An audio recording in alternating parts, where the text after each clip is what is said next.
संसारको सबैभन्दा अग्लो हिमाल भन्नाले हामी सधैँ सगरमाथालाई सम्झन्छौँ। तर के तपाईलाई थाहा छ, संसारमा एउटा यस्तो हिमाल पनि छ जसमा चढ्न सगरमाथा भन्दा कयौं गुणा बढी कठिन, खतरनाक र घातक मानिन्छ। उचाइको हिसाबले यो विश्वको 10औं स्थानमा पर्छ, तर मृत्युदरको हिसाबले यसले संसारका सबै हिमालहरूलाई पछि पारेको छ। जहाँ पाइला टेक्ने प्रत्येक 3 जना आरोही मध्ये 1 जनाले ज्यान गुमाउनु पर्ने कठोर सम्भावना रहन्छ।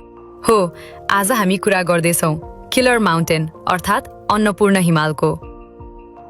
आखिर किन यो हिमाल सगरमाथा भन्दा बढी रहस्यमयी र प्राणघातक छ? यसको भूगर्भीय इतिहास, यसको विशाल परिवार र यसले लुकाएका अनौठा रहस्यहरू के हुन्? आउनुहोस्, आजको यस विशेष डकुमेन्ट्रीमा हामी अन्नपूर्ण हिमालको सम्पूर्ण पाटो विस्तृत रूपमा खोतल्नेछौँ।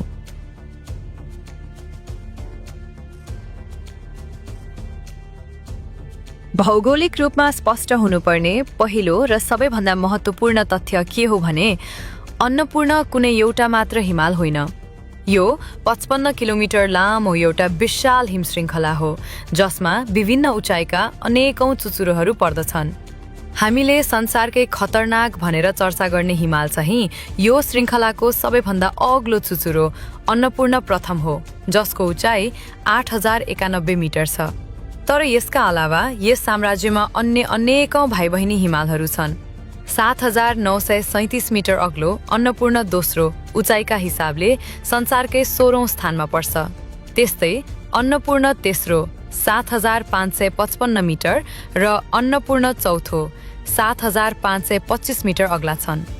यी बाहेक 7219 मिटर अग्लो अन्नपूर्ण दक्षिण र गङ्गापूर्ण जस्ता हिमचुचुराहरू मिलेर यो एउटा पूर्ण पर्वतमाला बनेको छ। अचम्मको कुरा, यी सबै हिमालहरूको प्रकृति, बनोट र आरोहणको चुनौती एक अर्काभन्दा बिल्कुलै फरक छ।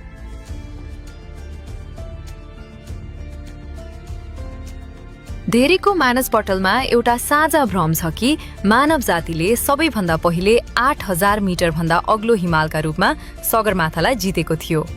तर इतिहासको पाना पल्टाउने हो भने तथ्य पूर्ण रूपमा फरक भेटिन्छ। मानव जातिले इतिहासमै पहिलो पटक 8000 मिटर भन्दा माथिको उचाइमा विजय प्राप्त गरेको हिमाल सगरमाथा होइन, बरु अन्नपूर्ण प्रथम हो। सन् 1953 मा एडमन्ड हिलेरी र टेन्जिङ नोर्गेले सगरमाथा चढ्नुभन्दा ठिक 3 वर्ष पहिले अर्थात् सन् 1950 जुन 3 का दिन फ्रान्सेली नागरिक मोरिस हर्जोग र लुइस लाचेनलले अन्नपूर्ण प्रथमको चुचुरोमा पहिलो पटक मानव पाइला टेकेका थिए। त्यो समयमा न त आजको जस्तो आधुनिक जीपीएस प्रविधि थियो, न त भू उपग्रहबाट मौसमको सठिक जानकारी नै पाइन्थ्यो। एउटा सामान्य नक्साको भरमा उनीहरूले गरेको यो आरोहणलाई मानव इतिहासकै सबैभन्दा साहसिक र ऐतिहासिक पर्वतारोहण मानिन्छ। तर यो इतिहास जति गौरविलो छ, यसको वर्तमान र वास्तविक रूप त्यत्तिकै डरलाग्दो पनि छ। अन्नपूर्ण प्रथमको उचाइ 8091 मिटर छ। यो उचाइ सगरमाथा भन्दा झन्डै 750 मिटर कम हो। तर पनि यसलाई संसारकै सबैभन्दा घातक हिमाल किन भनिन्छ त? यसको मुख्य कारण यहाँ आउने अनपेक्षित र भयानक हिउँको पहिरो अर्थात् एभलान्च हो। अन्नपूर्णको भौगोलिक बनावट यस्तो छ कि यहाँका हिउँका ढिकहरू कति बेला खस्छन् मौसम विज्ञानले पनि अनुमान लगाउन सक्दैन।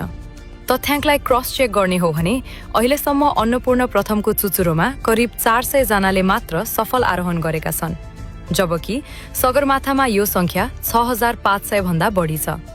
तर डरलाग्दो कुरा के छ भने अन्नपूर्ण आरोहणका क्रममा 70 भन्दा बढी प्रतिभावान पर्वतारोहीहरूले ज्यान गुमाइसकेका छन्। यसको मृत्युदर झन्डै 20% को आसपास रहँदै आएको छ। यसको सिधा अर्थ हुन्छ यहाँ उचाइले होइन, प्रकृतिको अनपेक्षित क्रोधले मानिसको ज्यान लिन्छ।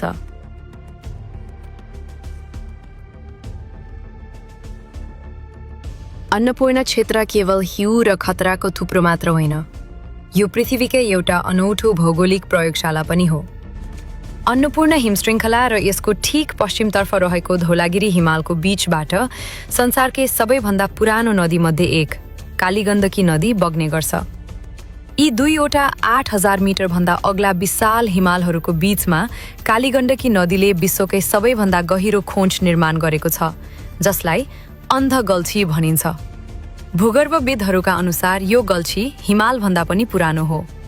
जब टेक्टोनिक प्लेटहरूको टकरावका कारण हिमालहरूमाथि उठ्दै थिए, कालीगण्डकी नदीले आफ्नो बहाव नछोडी चट्टानलाई निरन्तर काटिरह्यो, जसको फलस्वरूप आज समुद्र सतहभन्दा झण्डै 6000 मिटर गहिरो खोज यहाँ अस्तित्वमा छ, जुन भूगोलको एउटा अद्भुत र दुर्लभ चमत्कार हो।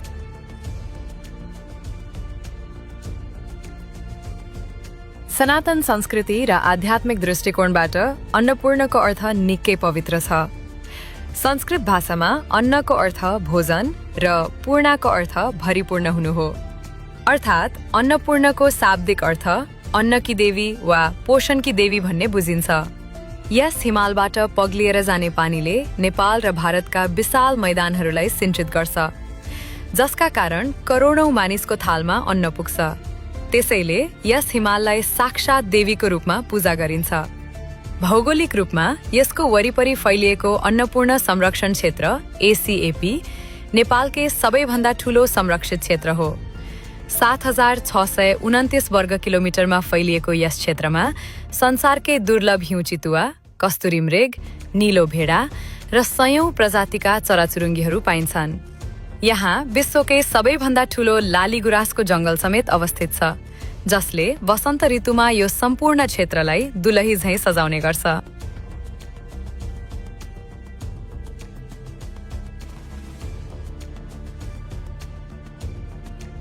अन्नपूर्ण हिमाल मानव साहसको त्यो कठिन परीक्षा हो, जहाँ प्रकृतिले आफ्नो सुन्दरता, आफ्नो विशाल स्वरूप र रौद्र रूप दुवै एकैसाथ प्रदर्शन गर्छ। यो इतिहासको पहिलो गौरव हो, भूगोलको गहिरो रहस्य हो र करोडौं मानिसलाई जीवन दिने आस्थाको केन्द्र हो। यही विरोधाभासले गर्दा अन्नपूर्ण हिमाल संसारकै सबैभन्दा अद्वितीय र रहस्यमय पर्वत बन्दै आएको छ। खबरकास्टको यो विशेष डकुमेन्ट्री तपाईलाई कस्तो लाग्यो? के तपाईलाई अन्नपूर्ण हिमाल सगरमाथा भन्दा बढी रहस्यमय लाग्यो? कमेन्ट सेक्सनमा आफ्नो विचार अवश्य लेख्नुहोला। विज्ञान, इतिहास र भूगोलका यस्तै गहन र तथ्यपरक भिडियोहरूका लागि हाम्रो च्यानल र पेजलाई सब्स्क्राइब तथा फलो गर्नुहोला। साथै नेपालको पर्यटन प्रवर्धनका लागि यो भिडियोलाई शेयर गर्न नभुल्नुहोला।